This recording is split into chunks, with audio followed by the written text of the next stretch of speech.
Transtornos psiquiátricos e obsessivos, pelo espírito Manuel Filomeno de Miranda, psicografado por Divaldo Pereira Franco.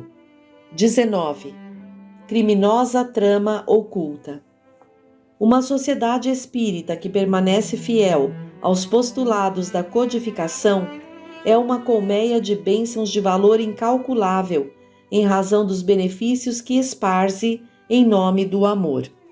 Tornando-se um fulcro central para onde convergem muitos pensamentos e expectativas de encarnados e de desencarnados, transforma-se num dínamo de alta potência que emite ondas de vibrações saudáveis em favor da comunidade onde se encontra instalada. Além dos socorros distendidos pelas mãos da caridade material, os benefícios morais e espirituais são incontáveis, porque as atividades são ininterruptas. Tornando-se um santuário no qual se homenageia o Criador, cultivando-se a mensagem sublime de Jesus, que passa a ser hóspede sublime em suas dependências, através dos seus sábios ministros, é um reduto de paz, um oásis na aspereza desértica dos comportamentos, uma ilha de repouso no oceano tumultuado das paixões, um doce recanto de prece no turbilhão da algazarra e da volúpia dos prazeres. Muitos desencarnados, desejosos de crescer emocionalmente, rogam aos mentores de instituições dessa, como de outra natureza, desde que dignas, para vincular-se às atividades que se desdobram na sua intimidade, desenvolvendo os valores da solidariedade, da compaixão e da caridade que lhes dormem latentes. À medida que aprendem as técnicas do serviço fraternal e crescem em experiência, mais se vinculam por gratidão e pelas possibilidades de poderem apurar as conquistas íntimas, preparando-se para os cometimentos futuros na Terra. A movimentação, portanto, naquele núcleo onde nos encontrávamos era expressiva e incessante. As reuniões especiais para desencarnados multiplicavam-se, ao lado de socorros variados, não somente para esses, como também para os deambulantes da caminhada física. Um dos setores encarregava-se de registrar os apelos mentais de alguns dos frequentadores, assim como de outros que recebiam informações dos benefícios ali distribuídos, de maneira a serem atendidos na medida do possível. Treinando sempre novos cooperadores desencarnados, à medida que chegavam os pedidos, eram destacados voluntários para visitarem o apelante, passando, a partir desse momento, a auxiliá-lo, inspirando-o conforme a gênese da sua necessidade. Desse modo, chegou a súplica da jovem mãe, que ouvira falar das elevadas mercês que ali eram ofertadas, havendo recebido uma visita e logo anotada para receber ajuda especializada. Aquela oração, referta de amor e esperança, desencadeara a conveniente resposta do Senhor, em forma de auxílio imediato, ampliando-se em outros socorros que teriam lugar logo mais, em momento próprio.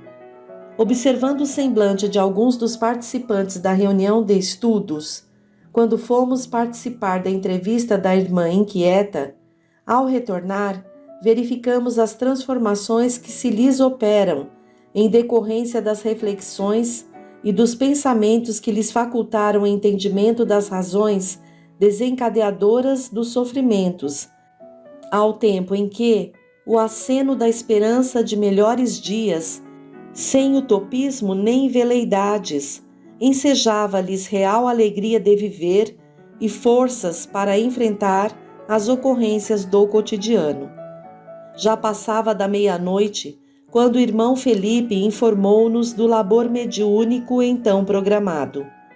Dirigindo-nos à sala dedicada especificamente a esse mistério, encontramos diversos membros dos serviços normais presentes, incluindo a atendente fraterna que se encarregara de esclarecer a cliente aflita. Logo depois, trazida em espírito por 2 cooperadores que se encarregaram de desdobrá-la durante o sono fisiológico, a irmãzinha, que se apresentava calma, foi acomodada semidesperta em um lugar especial na primeira fila, onde estavam os assistentes. Minutos depois, adentrou-se telementalizado pelo diretor espiritual o verdugo, que se debatia, desejando libertar-se das energias que o coartavam, mantendo-o presente. Iniciado o labor santificante, o diretor espiritual da casa explicou a finalidade da reunião, informando que se tratava de um auxílio direcionado especificamente à jovem e ao seu filhinho, bem como ao adversário que tramava a tragédia prestes a consumar-se. Petitinga e nós, convidados a participar do ministério, sentamo-nos junto à mesa onde se encontrava o orientador, 2 médiuns, 2 passistas e mais um servidor atento. Imediatamente acompanhamos a comunicação do espírito em processo de reencarnação, atormentado, apresentando-se em estado de ansiosidade e demonstrando inusitada emoção, suplicou à mãezinha que não o matasse. A reencarnação em curso, disse, com especial tonalidade de emoção, é decisiva para o meu progresso. Eu sei que as circunstâncias dolorosas do processo representam o resultado da experiência malograda há menos de 60 anos, quando optei por suicídio nefando, através de arma de fogo disparada na cabeça. Perturbando-se com a evocação do suicídio e amparado pelo irmão Felipe, continuou tartamudeando. Além desse gesto de tresvario, outro há que se soma como responsável pelo atual retorno, assinalado pela ausência do cérebro. É certo que o sofrimento será por breve tempo, enquanto dure a estada no corpo. E, estertorando, continuou: sofro muito, sentindo-me em um pântano de sangue e cadáveres. Necessito sair dele. Rogo socorro e compaixão, que reconheço não merecer, mas de que necessito com urgência, a fim de poder recomeçar mais tarde em condições normais. Sei que sou responsável pelo crime que pratiquei, por isso que me submeto às leis de Deus, que me impõe o sofrimento desde agora, ampliado pelo temor de não chegar ao fim a expiação que me está depurando. A jovem, algo assustada por não compreender o que se estava passando, foi tomada por um sentimento de piedade que a emocionou, levando-a a expressar-se de maneira objetiva e direta. Tenho medo desta gravidez. Todos me dizem que o melhor é libertar-me dela antes que se complique. O ser que está para nascer é um monstro amaldiçoado por Deus. O irmão Felipe solicitou ao amigo Petitinga atendesse a irmã receosa. Concentrando-se, tomado de compaixão, o nobre doutrinador começou a exteriorizar uma delicada luminosidade que lhe saía do chakra cardíaco, enquanto, acercando-se da mãezinha aflita, lhe disse: a maior monstruosidade é o ódio que leva o indivíduo à prática dos crimes geradores de sofrimentos inesperados. Filho dileto do egoísmo, esse outro monstro que renasce na nossa animalidade primitiva tem que ser enfrentado com as bênçãos do amor, a fim de ceder lugar à misericórdia e à compaixão em favor daqueles que recomeçam a existência física, limitados ou dependentes. O filhinho que se encontra no seu ventre e roga a oportunidade não é por Deus amaldiçoado, porquanto está sendo honrado pela sua mercê para renascer na carne, aprender a respeitá-la e preparar-se para futuros cometimentos. A deformidade física pode não ser bela aos olhos daqueles que não entendem a grandeza do espírito, mas, em alguns casos, reveste espíritos nobres que assim se apresentam para melhor servir à humanidade. Outros a tomam por defesa a fim de esconder-se dos inimigos pertinazes que não os perdoaram. No caso do nosso querido irmão, é um divino favor em benefício dele e certamente da mãezinha também. Além da casca dura de muitos frutos, na sua intimidade estão a polpa, as sementes, a vida alimentícia e a estuante que lhes perpetua a espécie, não sendo impedimento para a beleza interior nem para a fertilidade, antes se constituindo apanágio de preservação e defesa. Enquanto o necessitado lhe suplica amor, a irmãzinha revida com animosidade, por seu turno solicitando o amor divino. Não lhe parece paradoxal querer para si o de que, dispondo, não deseja doar? Somente temos o que oferecemos, assim, tudo quanto desejamos em nosso benefício, deveremos fazer em favor do nosso próximo. Ouvide a aparência dele, que não será sequer percebida na forma, e receba o Filho de Deus com ternura e gratidão. Será esse gesto que irá contribuir para diminuir-lhe a carga de aflições que vem padecendo. O amor é o antídoto para todos os males. Em qualquer situação, é sempre o amor o definidor de rumos. Ao fazer oportuno o silêncio, a irmãzinha rendeu-se rogando: Anjo de luz, mensageiro de Deus, tenha piedade de mim e ajude-me nos meus receios. As lágrimas coroaram-lhe as palavras nascidas nas fontes augustas do coração.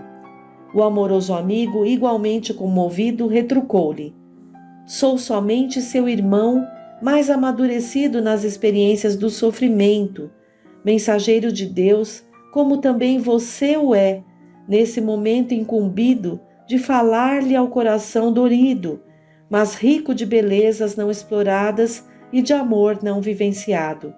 Entregue-se a Deus e Ele fará o que será de melhor para todos nós. Abraçou-a ternamente, enquanto o comunicante agradecia, quase sem poder expressar os sentimentos. Logo depois, outro médium em transe deu lugar à comunicação do verdugo iracundo, que gritou: E como eu fico nessa história piegas de amor, de perdão, de misericórdia, que ninguém nunca teve para comigo? Ante a anuência do diretor da reunião, Petitinga prosseguiu atendendo o desventurado. Todos sempre estamos onde elegemos através dos nossos interesses. Enquanto o amigo se mantiver na atitude infeliz de perseguição àqueles que considera como inimigos, não se encontrará em lugar algum, senão o da violência e da insegurança. Não posso acreditar no que ouço, bradou o Calceta. Vítima de miseráveis e ordinários, ainda sou considerado como vingador. Afinal, que julgador é esse que nem sequer escuta a narrativa daquele que foi espoliado em todos os seus bens e, inclusive, no da vida física? Sem apresentar qualquer mal-estar, o benfeitor elucidou. Não o julgamos, antes respondemos à sua pergunta. Compreendo mesmo que haja sofrido injustiça, traição e outras infâmias, como o homicídio. Entretanto, que tem feito em todo esse tempo, senão amaldiçoar, perseguir, aguardar oportunidade para desforçar-se daqueles que o tornaram desventurados? Como se pode atribuir o direito de fazer justiça dentro dos padrões do raciocínio assodado pelo ódio e pelo desejo de vingança? Não ignora o amigo que nada fica impune ante os divinos códigos da vida? Reconheço que você possui motivos que considera de alta monta para manter-se na atitude que vem sustentando há algumas dezenas de anos. Pensando no ressarcimento, não se dá conta do tempo que perde, das excelentes oportunidades de ser feliz. Na vingança, logo que o indivíduo sente-a concluída, perde a motivação para a luta. Que fazer após o desforço covarde e cruel? Será que não lhe passa pela mente que tudo quanto existe encontra-se sob superior governança? Ou acredita no caos, esse abismo que não o devorou, mantendo-o lúcido e vivo? Fui traído enquanto amei, explodiu em lágrimas de ira. Perseguido sendo inocente, assassinado por ser fiel ao compromisso matrimonial. Não terei direito de desforra, vendo os infames renascidos, desfrutando de tudo quanto não me é permitido auferir? Onde então a justiça, que não fez a sua parte?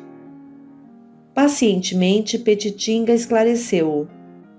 A justiça, em relação aos seus delitos anteriores, alcançou-o quando você foi azorragado e de maneira infame teve a existência física interrompida. É claro que a vida não necessita de cobradores para manifestar os seus impositivos libertadores. Os irresponsáveis, que se tornaram o braço da lei, comprometeram-se, enquanto você teve a oportunidade de reabilitação. Não incida em erro equivalente, porquanto ninguém foge da consciência e das divinas leis nela gravadas. Rememore com calma as ocorrências e compreenda melhor o infausto acontecimento que o magoou. O espírito, que praticamente nada assimilou das respostas, em face do monoideísmo da vingança, redarguiu. Eu era bom esposo e pai. Infelizmente, após alguns anos de matrimônio, fiquei impossibilitado de prosseguir com o meu compromisso de esposo.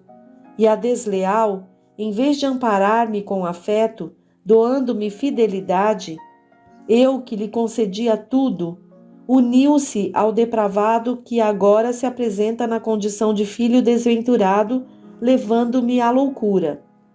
Dizia-se meu amigo, frequentava o meu lar e usou o meu leito enquanto eu me encontrava em viagem para o adultério infame. Informado da sua traição, enfrentei-o, humilhado, tentando limpar a honra maculada, quando, por inspiração da concubina, ele desfechou-me um tiro mortal. Preso, logo após o ato, foi encarcerado, ficando à espera de julgamento. A treslocada, no entanto, poucos meses depois, deixou-se arrastar por outro sedutor de igual quilate moral. Abandonou o nosso filho com os avós e fugiu com o novo amante. Desditoso e igualmente humilhado, o assassino, quando foi levado à corte para julgamento, num momento de distração da guarda que o conduzia, tomou o revólver de um miliciano e suicidou-se, com certeira bala no cérebro.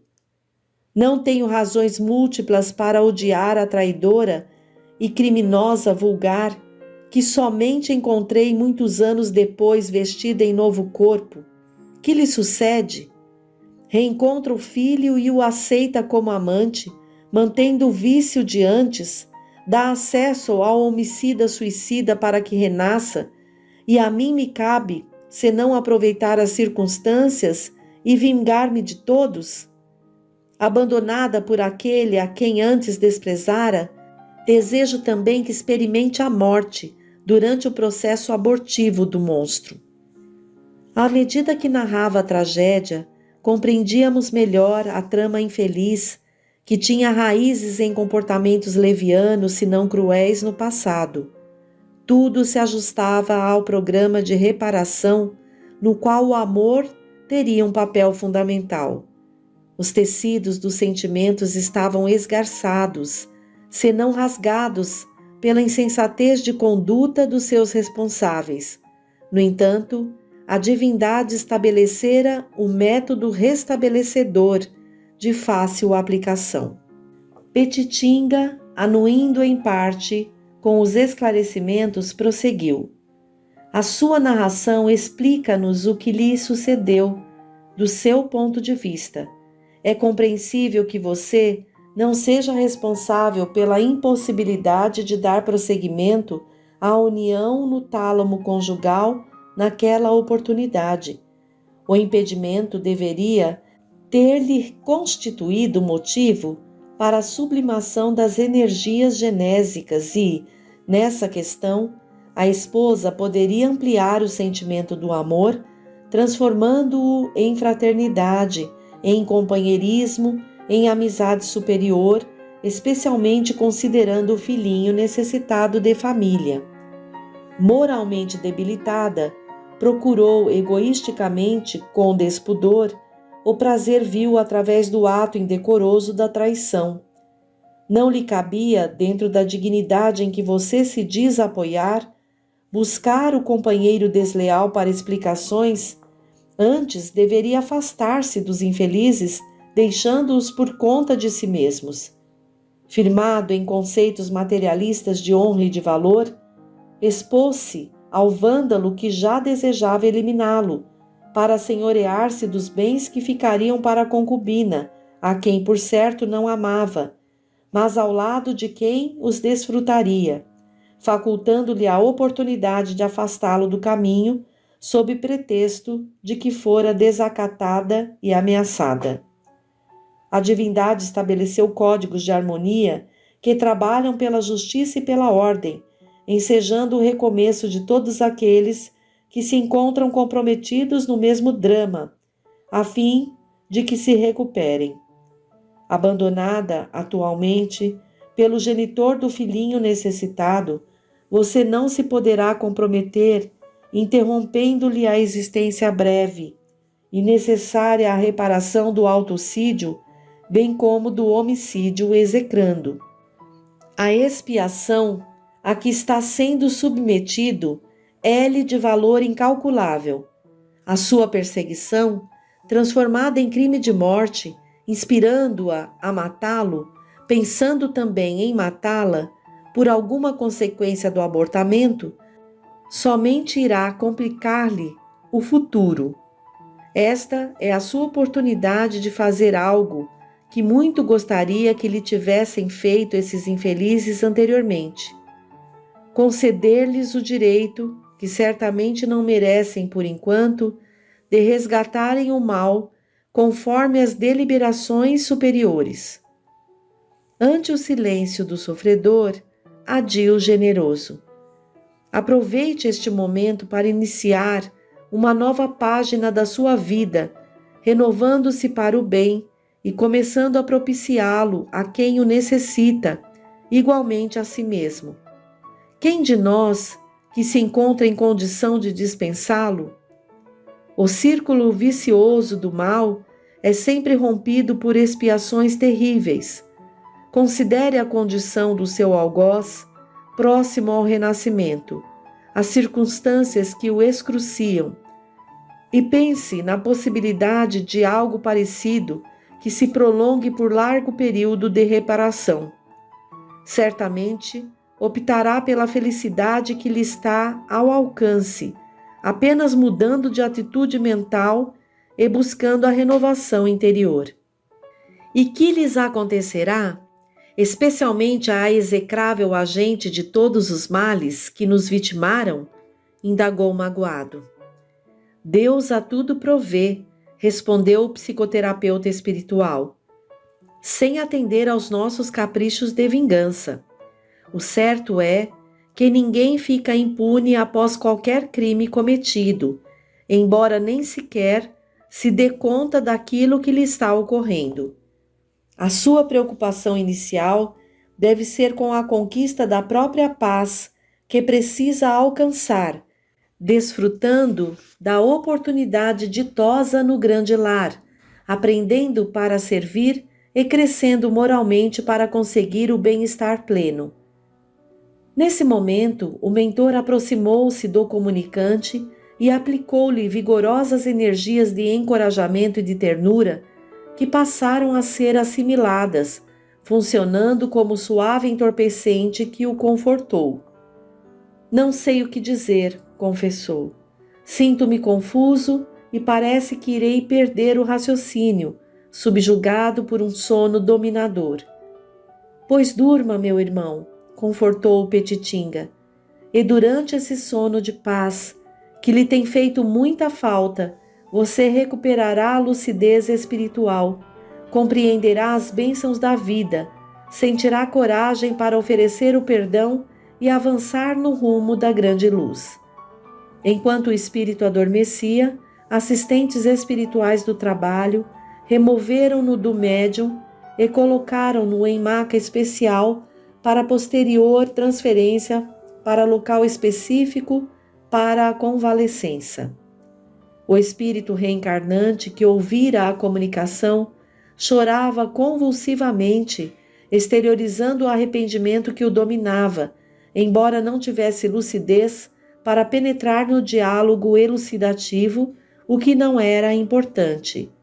À medida, porém, que eram narrados alguns passos da trama desventurada, a memória perispiritual trazia-lhe de volta as imagens infelizes que ficaram gravadas a fogo no inconsciente. A jovem mãe, igualmente perplexa, participou das reminiscências, sentindo a brasa viva da culpa decorrente da leviandade e ficando com arquivos novos para compreender as futuras provações que iria experimentar no curso da existência rica de oportunidades reparadoras. Naquele interregno, o irmão Felipe expressou gratidão ao amigo Petitinga e solicitou-nos proferir a oração de encerramento do trabalho, o que fizemos exultantes, embora não tivéssemos como expressar ao injustiçado sem culpa as emoções que a todos nos dominavam naquele momento. Terminado o labor, foram tomadas as providências para conduzir os espíritos presentes aos seus respectivos domicílios, afastando-nos por nossa vez em profundas reflexões.